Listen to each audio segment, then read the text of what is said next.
Today on episode number 178 of the Teaching in Higher Ed podcast, Remi Kalir talks about igniting our imagination in digital learning and pedagogy.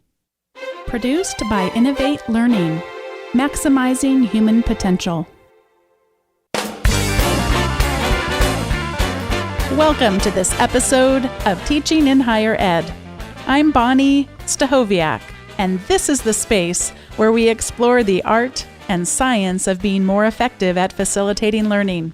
We also share ways to improve our personal productivity so we can have more peace in our lives and be even more present for our students.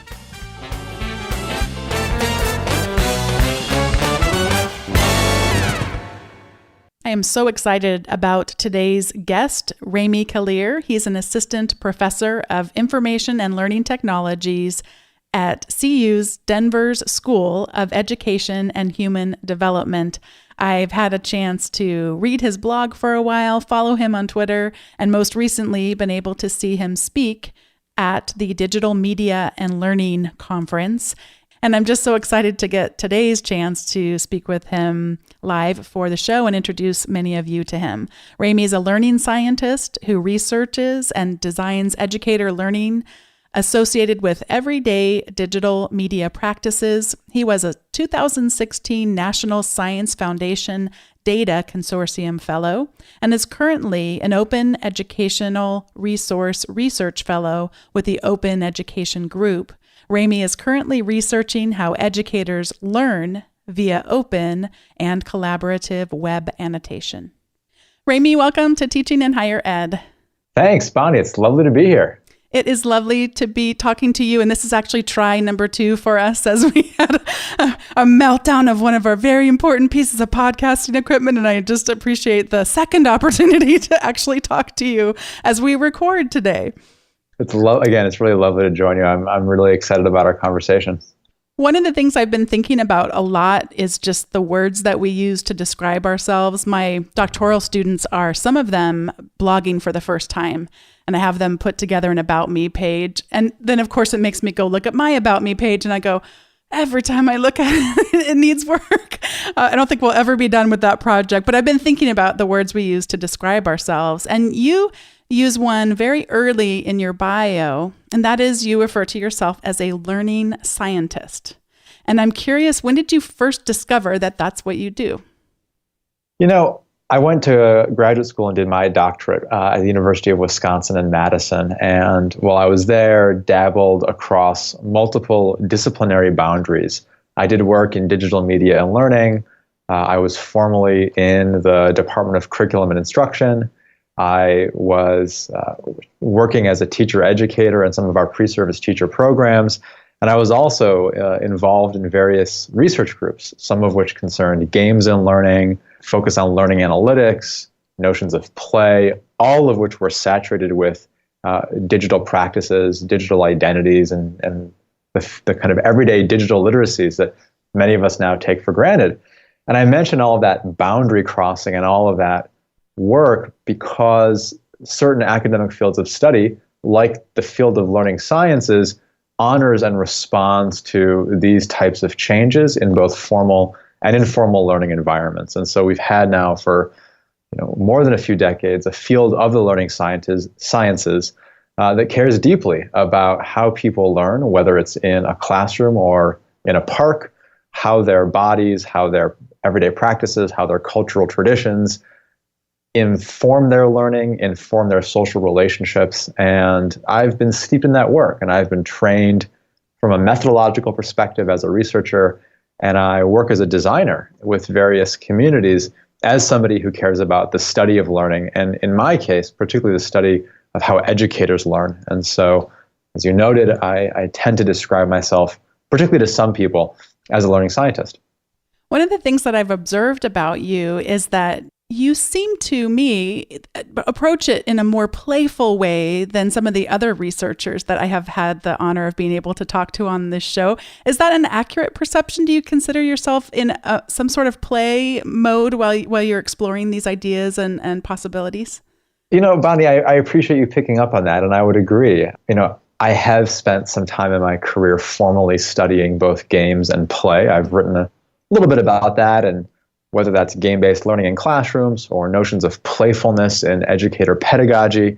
So that is of interest to me. But of course, I love what I do, and I love the people that I work with. And I find that a sense of open-ended inquiry, a notion of inherent motivation, and creative approaches to the kind of work that I produce and the kind of work that motivates me to be in higher education. Yeah, it can be quite playful and creative, and if it wasn't, I don't know if I'd be doing the work I do. One of the things that I discovered that we both have in common, I mean, we have actually a lot more than this in common, I've already discovered, but we are both fans of a podcast called On Being. And Yes. one of the recent episodes was a woman whose research is in mindfulness and also mindlessness, and she contrasted those things. But one of the things I really picked up on, which I think has made me already a better teacher, and it's only been 4 days since I listened to the episode, but some of these things, you discover that you had done just intuitively, but then you realize there's some research to back it up. And I've been really working at making my doctoral students have a better experience I teach a class on leadership and technology for educators. And they're just so many times so stressed out when they meet me, and this has caused some difficulty for me in the past. And then I listened to her describe a study, which it seems so intuitive, but I just found it profound that if we tell people in a research environment that what you're doing right now is work, and then we ask you, how much would you need us to pay you as research subjects in order to do this again in the future, you're going to price yourself much higher and also perceive that you worked a lot harder than if we describe what you're doing as play. Even if we have you doing the exact same thing. In her case, they were doing something with comics or drawings or something that would naturally just seem playful for most of us. But how they described it made a profound difference in how people perceived how much they should be paid to be research subjects, and also how much they should enjoy whatever it is they're doing. And that was one of the things I was encouraging my students in an email after I listened, that I had been encouraging them. I know this is really hard. And I know that it feels like this is so insurmountable what I'm asking you to do in 8 weeks, but could you kind of seem like you're playing a little bit and just try what happens if I click here, or what, and try to take on that. And then I realized there's actually a body of research to back up this idea of the benefits of playfulness. Of course. Well, it reminds me that play is not a synonym for fun. Yeah. And that for folks who've studied play and folks who consider the kind of critical dimensions of playfulness, play can be very transgressive. Play can be a form of critique. You mentioned this podcast On Being. There's a quote from it that I know you've shared with me that concerns imagination. Play is a way of perhaps envisioning alternative futures, some of which might be quite different than some of the conditions that people might live under now. And so when we think of play, we can think of everything from theater of the oppressed and the work of Augusto Boal to play as a means of social cohesion, to play as a means of critical resistance. And so it's not all so-called fun and games. One of my favorite philosophers who's written about play and games talks about playfulness as being perhaps the voluntary attempt to overcome unnecessary obstacles. And so we need to think about the obstacles that we can put in front of ourselves and overcome in voluntary ways, even if we're choosing to do that entirely from a voluntary stance. One of your recent keynotes, and I have to say, it cracked me up because I thought, if I was given the topic to talk about all three of these things, my head might explode. But you gave a talk on leadership, equity, and creativity. And just to really throw a softball at you, we'll just get rid of one of those for the time being and just talk about equity and creativity. I wonder if you could spend a few minutes sharing some of the ways in which you have observed equity and creativity intersecting. Sure. Well, I'll give a first bit of context. The keynote I gave was a regional conference here in the Denver metro area put on by Metropolitan State University. It's their technology, teaching and learning with technology symposium. And the role I played as the keynote was not to just say some inspiring things or throw some spaghetti at the wall and see what would stick, but to set up a day of design work. And so the 100-odd people that came to this conference were there to really get their hands dirty as higher education faculty, administrators, staff, and others who are thinking and working at the intersections of these three core themes. And so attendees came to this conference knowing that they were going to spend a day together working around ideas of creativity or working to analyze, discuss, and tackle notions of equity in higher education. And you also mentioned the third theme of the day, which was leadership. And so my role in giving this keynote was to provide some examples and some provocative means of thinking about these themes and then bringing folks into a day of hands-on design work.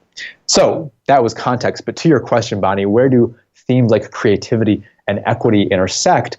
One of the communities that's been inspiring me for the last number of years that I think brings together this work in a nice way is the broad digital pedagogy community. And I know you've had quite a few guests on this podcast over the years who have been affiliated in various ways with the DigPed community. And I think when thinking about, when I think of those folks and how they think of instructional design, of pedagogy, of engagement in online spaces, they often do so first from a stance of creativity.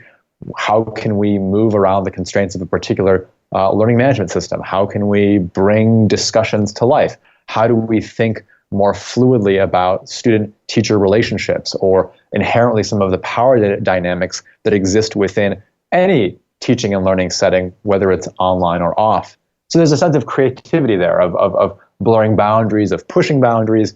And of course, that often then dovetails with notions of equity, of critiquing particular power arrangements, dynamics, or inequities that might pervade some of the tools that we choose to use, some of the types of interactions that become patterns or habits in our teaching over time. And I think that many of the folks who are working and writing and sharing at the intersection of that community are thinking really critically about that intersection of creativity and equity. And in this keynote I gave, I mentioned some of the work that DigPed community has done both nationally and now also the work that I'm helping to support on my campus. And briefly, I'll mention that we have an initiative for our faculty at the University of Colorado in Denver called Think Studio. And Think Studio is an incubator of critical digital pedagogy on our campus that's really trying to bring to light these intersections that you mentioned, the intersections between creative and critical pedagogy, more equitable approaches to the design and facilitation of courses, both online and face-to-face, and the type of leadership, faculty leadership, that is necessary to grow that work at our institution. You talked about this quote that you and I had shared before starting, and it's from Daniel Kahneman, and he wrote the book Thinking Fast and Slow, which is a wonderful book for anyone that's not read it. And he's a Nobel Prize winner. He won a Nobel Prize for being one of the people to develop and I don't know if create is the right word, but came up with behavioral economics. And the context for this quote is he's talking about his love of changing his mind. And I've just been intrigued with this whole idea of people that I consider to be brilliant who really foster changing their mind. I still will never forget the 75th episode of one of my podcasts that I love to listen to called Very Bad Wizards. And I have talked about this before on the show, but it's been so long that if you haven't been listening for eons, you probably won't know what I'm talking about, listeners. But their 75th episode, they had these amazing thinkers and researchers. I mean, just at every kind of amazing school you could possibly think of come on and talk about within the last 5 years, what is something that they have changed their mind about. And I thought, oh my gosh, I need to remember that very smart people are highly capable of also changing their minds about things, because that can help me be a better activist in the areas that I want to be in my life and the kind of change that I hope to be just some small part of creating in this world. So the Daniel Kahneman quote just really struck me because he talks about imagination. But he's also taking that context of imagination and applying it to this idea of changing our minds about things and thinking critically. So here's the quote, and then I'll, of course, give you some time to respond and reflect on what he said. His quote is, "Overconfidence is really associated with a failure of imagination.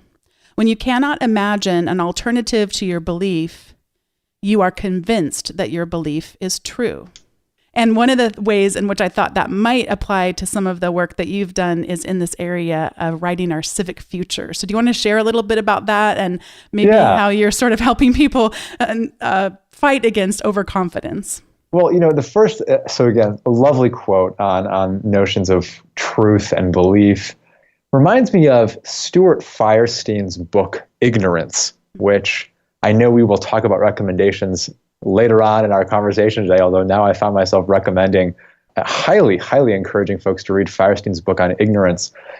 He writes about the need to develop high-quality ignorance, and I have, whether by design or by stumbling into certain situations, often find myself in circumstances where I need to develop high-quality ignorance. I need to think very carefully about what it is that I don't know, whether it's how to design a research study, how to work on a team, how to ask a particular type of question, how to mentor a doctoral student, how to write a research paper. And this idea of cultivating high-quality ignorance is particularly necessary in an age when we're, of course, saturated with knowledge, much of which can be contested. But, of course, our ability to change our minds about what kind of counts, what's true, and what works in particular circumstances is very important. So, I really appreciate this quote. So yeah, you mentioned briefly that the idea of imagining alternative ways of perhaps reading a text or seeing how other people think or having conversations about particular ideas is something that I'm very interested in these days. I've always been quite interested in how people come together, have conversations, and begin to engage with one another in critical ways. It's led me briefly to get interested in the idea of web annotation and distributed tools that are open, that are public, that are interoperable, that can bring communities of people together to have critical conversations about things that they care about. And in short, I've really had the honor of co-founding and now working on a project called the Marginal Syllabus with folks from the National Writing Project, my university, local K-12 educators, that brings together educators, pre-service teachers, school administrators, learning scientists, and others who are having conversations about educational equity and are doing so using web annotation. And I can talk more about what that means and what that looks like, but it is a way in which people's ideas can be challenged, people can ask questions of themselves or of authors, people can bring texts into their professional context and make it relevant to perhaps the questions that they're asking about in their day-to-day work. I think it probably would be helpful to remind listeners, we have talked about it before, but I'm not sure I have been very good about calling it web annotation, so people might remember me calling it social reading or social annotations. Of course, there's lots of different ways we could describe this, but why don't you talk a little bit about what it would be like if you and I were both participating in web annotation together, or even people listening? Yeah. Well, I'll briefly mention that Mosaic, which was the very first web browser, had annotation built in.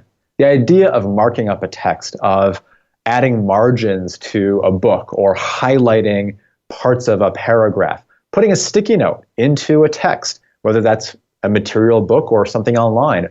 When you read a novel and you see expert footnotes that explain language in new ways, these are all ways that annotation has been used for millennia in some cases, whether or not we're talking about the internet. But again, our very first web browser, Mosaic, had annotation baked into its source code. And over the years, there have been many, many, many annotation platforms that allow readers of the internet to add their voice, to layer their thinking atop a document, atop a text. And I've become particularly entangled with, in the best of sense, a very unique nonprofit organization called Hypothesis that has developed an open source platform for web annotation.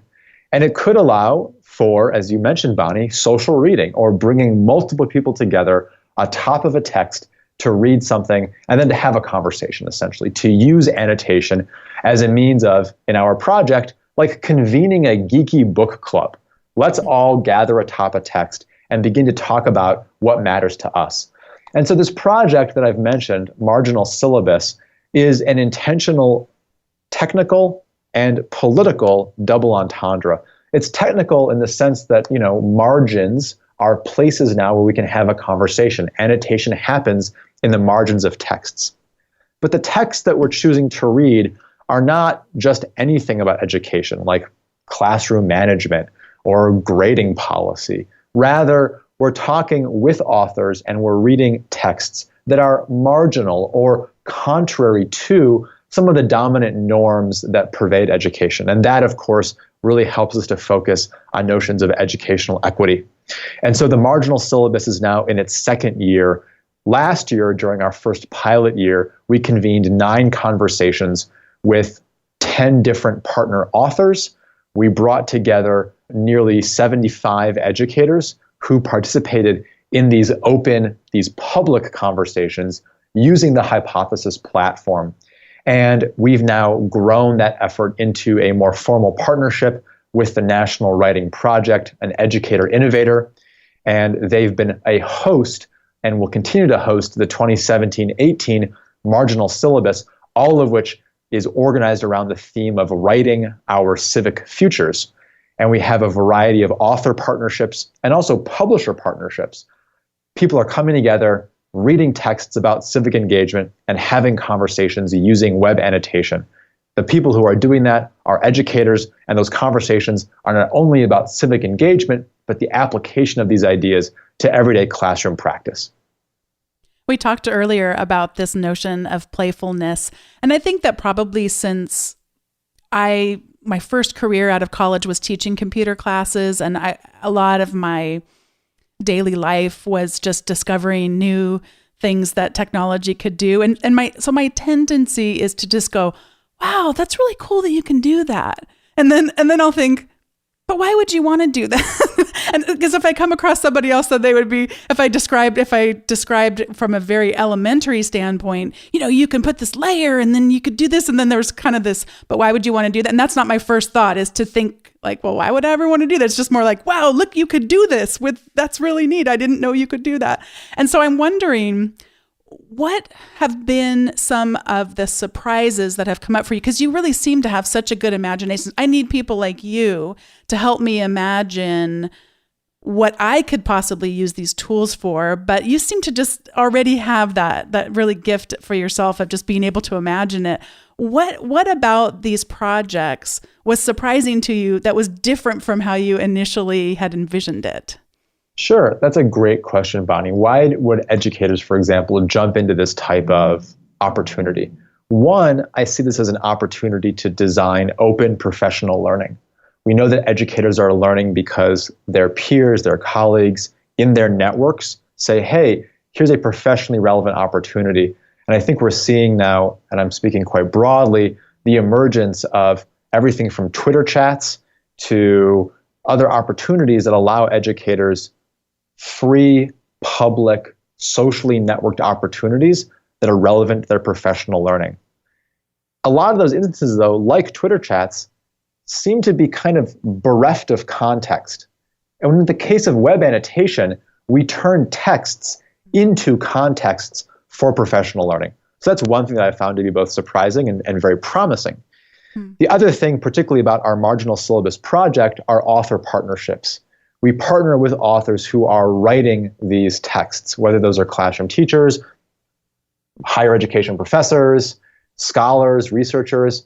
And so there's a way of having that book club extend almost into an ask the author type of interaction. And we're seeing that now in our current November conversation, which is about civic imagination. And the 2 scholars, Nicole Mira and Antero Garcia, whom we're reading, are joining us in the margins, and so we can have an exchange. And by talking with authors and by turning texts into contexts, we also begin to change notions of voice and authority. Just because something's been published on the web, just because a research article has been finished and put out there, it's gone through peer review, that doesn't mean that the conversation is over. In fact, maybe the conversation is just beginning. But of course, who's invited into that conversation, who's able to participate, who's able to share their questions, that's where web annotation allows for a more participatory, dare I say, more democratic approach to interaction. Are there any other particular surprises of how this whole thing has come about that for you, you're thinking this is so much bigger than I imagined when we first got started? Just yesterday, I had a teacher educator at a university bring the online marginal syllabus conversation into her classroom teaching. And so she was organizing her pre-service teachers into groups of students who were then collectively and collaboratively reading our online text and then participating in the conversation. I'm really curious about how online activity, the ways in which web annotation mediates interaction in a digital space, is complemented by face-to-face discussions, classroom conversations. There's an interesting hybridity there. And I think that there are interesting literacy practices that are crossing both classroom and online settings, literacy practices that are professionally relevant, very much drawing upon everyday media practices that are really of interest to me. And I look forward to researching that in the future. This is the point in the show where we each get to give recommendations. And my recommendation is going to be that people go and read a post that Mahat Bali had written for Prof Hacker, where she provides some ways that we might get started in participating in these collaborative annotations. This is one of those things that you would sort of have to know that it existed. I mean, you could create a hypothesis account, you could install the extension in your browser. That extension sort of opens up a window of a view into whatever this layer is that exists on top of somebody's website. But if you were to go to teachinginhighered.com and open up the window to look at the annotation layer, to my knowledge, it would be blank. Although we should probably fill this episode with some annotations just to get some practice doing it. So I hope to be wrong about this, a couple weeks after this episode airs. So since it might be hard for you to have this sense of imagination, like Remi's talking about, Mahat's post would give you the ability to say, oh, I'm really interested in going and checking out that one, check out that one. And then you can see this layer of the web that otherwise, without a hypothesis account, would otherwise be invisible to you. Yeah, so that's my recommendation, that people go check out her post and try one. Or, of course, I'll have in the show notes for this episode, which will be at teachinginhighered.com/178, all of the other ones that Remi mentioned as well. So there'll be lots of places for you if you decide to get a hypothesis account and want to try some of this out. There'll be lots of places to go explore. That's great. And I'm going to recommend a few folks who I know have been playing around with annotation in some very interesting ways. One is Alan Levine. His Twitter handle is @cogdog.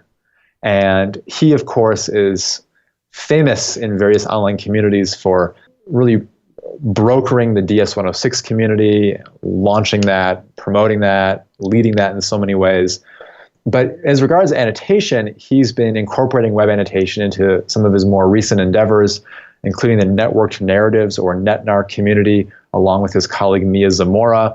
And I would also recommend another scholar and annotation researcher, Juan Pablo Alperin. His Twitter handle is @JuanCommander. And he's been researching annotation in terms of his own classroom teaching, as well as faculty adoption of annotation practices in their own teaching, and is a big open access advocate. And so both those folks have been really pushing annotation in some interesting directions from teaching and learning perspectives and from design perspectives as well. You mentioned Alan Levine, and just because we had shared about playfulness earlier in the episode, I've been talking about him in a couple of keynotes that I've done recently, because one of the things I love about his net narrative site, which I will link to in the show notes, is that he has in the upper right-hand corner, he has what's called a hamburger menu, which you've seen these, but you probably don't realize that's what they're called, but it's a little icon that shows up sometimes on mobile devices, but now more and more just even when you're on your computer on the web. It's the 3 lines, horizontal lines, a button that would indicate, oh, there's a menu under here to click on. So again, those of you listening, if you're not familiar with the term hamburger menu, you've seen these before. So he has a hamburger menu in the upper right-hand corner of his site. And right next to it are the words, do not click. And this is just so indicative of his playfulness and how he just invites learners to just engage in such fun and creative ways. And so, of course, what do? We click because it says don't click, but he wants you to click. And so it opens up an entire back door view of his site to all these other things that you can go and explore. And I love his inspiration that he's been for me with that whole idea of playfulness as well. And I just keep thinking about that as far as my own course design and wanting to be better at what I do. So he's great, a really good reference. And Juan Pablo, I'm not familiar with, so I'm so excited to have someone new to connect with and start to learn more about too. Absolutely. They're both just great resources and lovely people. Well, I am so glad that you invested the time to come on the show, and in fact, twice, this time for real. And it's been such a pleasure. I got to hear you present in person at the Digital Media and Learning Conference, and that was wonderful because you brought in so many other people that have ignited your imagination too. So I'll actually link to that in the show notes, so people can go and see some of the people that you didn't mention who've inspired you as well. And just thank you so much for your time today. Bonnie, you're very welcome. Thank you. It's been a pleasure to connect, and I hope we'll have future conversations. I had such a great time talking today to Remi Kalir, and just thanks so much to him for being willing to come on the show, and thanks to all of you for listening. If you have yet to give a rating or a review to the Teaching in Higher Ed podcast, it's really easy to do from within whatever podcast player you use to listen. So if it's iTunes or the Apple Podcasts app, you just go look for Teaching in Higher Ed, and there's a place to give ratings or reviews. The reason I bring it up is I don't bring it up too often anymore, but we're so close to having nice, good 100 reviews, and I'd love to see it bump over 100 and just be able to expose more people to the show. So if you'd be willing to take just a quick minute, it'll take you less than a minute to do it, a number of stars for the show, or you could even write a few words about what you've been able to take away from listening. Thanks to all of you who take action on this, and to those of you who already have, really appreciate those reviews that come in. They really just make my day, and again, help other people discover. Thanks so much for listening, and I look forward to seeing you next time.